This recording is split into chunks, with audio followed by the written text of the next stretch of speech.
ये बीजेपी वाले, जेजेपी वाले कब तक ये राजनीति देवीलाल के नाम पे, छोटूराम के नाम पर, किन राजघरानों के नाम पर देते रहोगे? मैं चाहता तो मैं भी हजारों करोड़ रुपए कमा लेता। मुझे मंत्री पद की ऑफर थी 3 साल पहले, लेकिन उस मंत्री पद का क्या करता जिसमें लूट और झूठ के नीतियां बढ़ती हों, किसान मजदूर को बर्बाद करने की नीतियां बढ़ती हों, जिसमें मेरे इन बच्चों का भविष्य सुरक्षित न हो उसकी ऐसी नीतियां बढ़ती हों, जिसमें इस प्रदेश को बेरोजगारी पर धकेलने की नीतियां बढ़ती हों। मैंने ऐसे मंत्रिमंडल को ठुकरा दिया। वो गोरे अंग्रेज चले गए, उनसे तो हम आजाद हो गए, लेकिन दुर्भाग्य से मुझे कहना पड़ रहा है आज हम काले अंग्रेजों की गिरफ्त में आ गए हैं। तो हमारे पॉलिटिशियन जिन्होंने आज इतना दंड फैला दिया है कि आज हम अपने समाज में, अपने देश के अंदर असुरक्षित होते जा रहे हैं।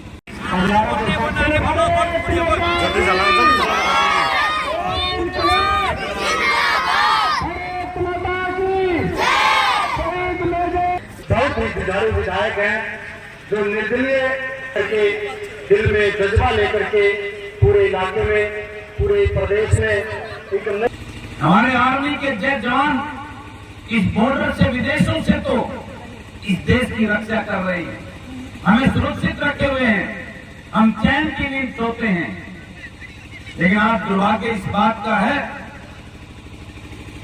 आज जो अभी डॉक्टर साहब ने कविता सुनाई थी भगत सिंह की, जिन्होंने उन अंग्रेजों से आजाद करवाने के लिए इस प्रकार का जज्बा अपने प्राणों की आहुति दी थी, लेकिन आज हम ऐसी विकट स्थिति से गुजर रहे हैं। वो गोरे अंग्रेज चले गए, उनसे तो हम आजाद हो गए, लेकिन दुर्भाग्य से मुझे कहना पड़ रहा है आज हम काले अंग्रेजों की गिरफ्त में आ गए हैं। तो हमारे पॉलिटिशियन जिन्होंने आज इतना दंड फैला दिया है कि आज हम अपने समाज में, अपने देश के अंदर असुरक्षित होते जा रहे हैं।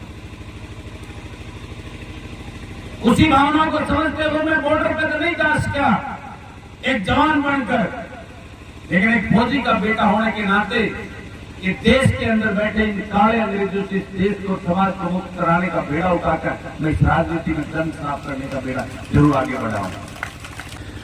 भगवान ने उस लेवल पर पहुंचा दिया कि अपने अपने बच्चों का रोजी रोटी का तो इंतजाम परमात्मा ने, प्रभु की कृपा से, मेरे माँ बाप के आशीर्वाद से हो गया। लेकिन वो तड़प गांव के गरीब के इस मिट्टी की, जो उनके साथ ये पॉलिटिकल लोग जिस प्रकार का शोषण कर रहे हैं, उनको सिर्फ वोट लेने की मशीन समझते हैं और अपने घर भरने का काम कर रहे हैं, उससे उनको मुक्ति दिलाने का जज्बा लेकर मैं इस राजनीति में आया।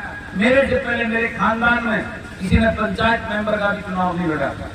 मैंने उनकी सौगंध खाई थी कि आपका बेटा हूं, इस सिस्टम को बदलने के लिए ईमानदारी से आगे बढ़ूंगा। जिस प्रकार की राजनीति मैं कर रहा हूं, मुझे कठिनाइयां झेलनी पड़ रही हैं, मुझे दिक्कतें भी आ रही हैं, लेकिन मैं एक कसम लेकर चला हूं, इस राजनीति में कुछ परिवर्तन करके रहूंगा। और उसी जज्बे को लेकर मैं चाहता तो मैं भी हजारों करोड़ रुपए कमा लेता। मुझे मंत्री पद की ऑफर थी 3 साल पहले, लेकिन उस मंत्री पद का क्या करता जिसमें लूट और झूठ के नीतियां बढ़ती हों, किसान मजदूर को बर्बाद करने की नीतियां बढ़ती हों, जिसमें मेरे इन बच्चों का भविष्य सुरक्षित न हो उसकी ऐसी नीतियां बढ़ती हों, जिसमें इस प्रदेश को बेरोजगारी पर धकेलने की नीतियां बढ़ती हों। मैंने ऐसे मंत्रिमंडल को ठुकरा दिया।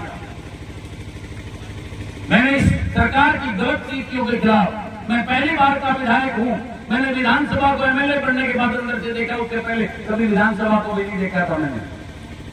और मैं आपको बताने निकला हूं, जिस शूरवीर को श्रद्धांजलि देने के लिए हम यहाँ इकट्ठे हुए हैं, क्या उस संजीव लाठर ने अपने प्राणों की आहुति इसलिए दी थी कि मेरे इस प्रदेश को ये लुटेरे राजघराने लूट लूट कर अपने घर भरते रहे और मेरे ग्रामीण अंचल के युवाओं का कुछ देखने, सुध बुध लेने वाला ना हो, इनके रोजगार के लिए रास्ते बंद हो गए हों, स्वास्थ्य सेवाएं बंद हो गई हों, स्कूल बंद करने की तरफ चल पड़े होंगे, क्या इसलिए इन्होंने अपने प्राणों की आहुति दी? ऐसे हरियाणा के लिए, ऐसे देश के लिए। इसलिए हम सबको जागना होगा, आपको जगाने के लिए। और मैं उस फौजी का बेटा बॉर्डर पे नहीं, इस समाज में बैठे हुए, हमारे बीच में बैठे हुए इन काले अंग्रेजों के खिलाफ मेरी लड़ाई है, तो इस देश को, प्रदेश को खोखला कर रहे हैं। मैंने किस भारत का सपना देखकर अपने प्राणों की आहुति दी थी?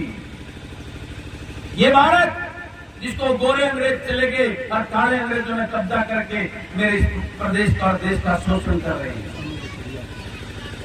जिस संजीव लाठा ने आर्मी में ऑफिसर रहते अपने प्राणों की आहुति दी, आज इस सरकार ने उस फौज को ही खत्म करने की नीतियां बना दी, अग्निवीर जैसे योजनाएं लाकर।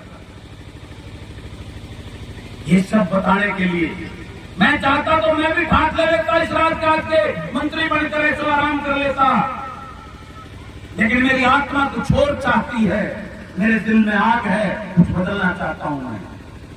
उस राज्यसभा की वोट के लिए मुझे बहुत मोटा पैसा दोनों पार्टियां देने को तैयार थी, लेकिन हिंदुस्तान का पहला उदाहरण के विधानसभा में भेजा था, उनके उसका सौदा नहीं किया मैंने किसी चोर को वोट नहीं डाला। आपने सबको देख लिया, कांग्रेस को देख लिया आपने, सब अपने बेटा बेटी को मंत्री और मुख्यमंत्री बनाने की लड़ रहे हैं। आपके बेटों की चिंता किसी को नहीं है।